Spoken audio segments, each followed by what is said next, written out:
It is not everything that you must argue, talk about, quarrel about. There's something he usually will say. If it is not destiny related, forget it.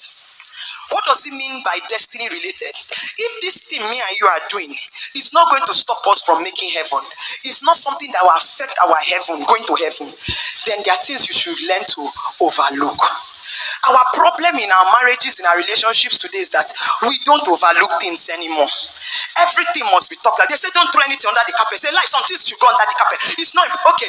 Don't put it under the carpet. Sweep it away. Sweep it out of the house. If you don't want it under the carpet, so that when you raise your carpet, you won't see it. Just sweep it out. Forget it. Do you know that when I was on this journey of change, when God began to speak to me about my marriage, do you know one of the things he said to me categorically, whenever I started doing something, my husband would tell me, if you are upset with me, instead of getting all, angry and reacting, I hear the voice of God.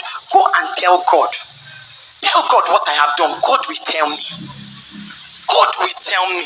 Go and report me to God. So I started doing it. I said, okay, I should report him. So when he does, I go and report him. If I tell you what God used to tell me, you won't believe it.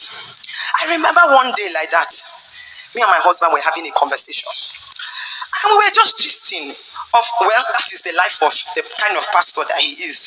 Then I had not really entered into pastoring, so probably I didn't really understand what was going on. So we were just gisting, talking.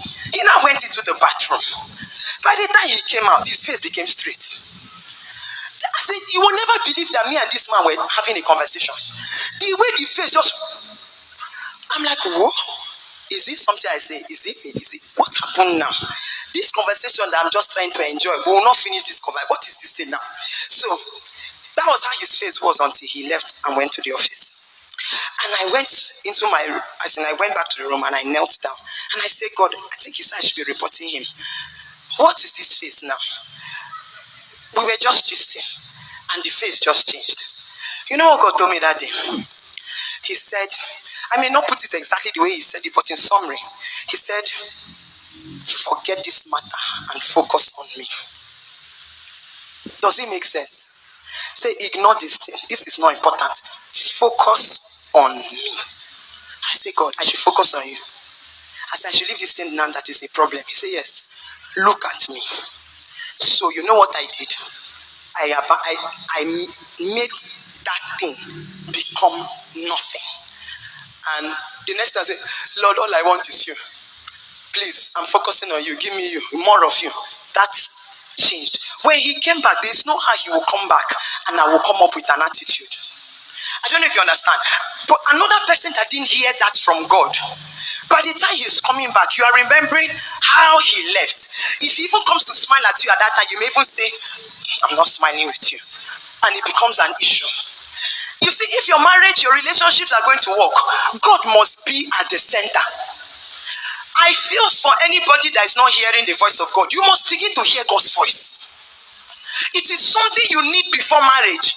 It is something you need so that you can even know who to marry. It is something you will need in marriage. The voice of God will never lead you astray. Because you know what? A lot of voices speak to us in our marriage. The question is, who am I listening to? Am I listening to God?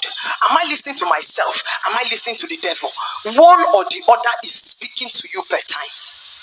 Who am I listening to in my marriage?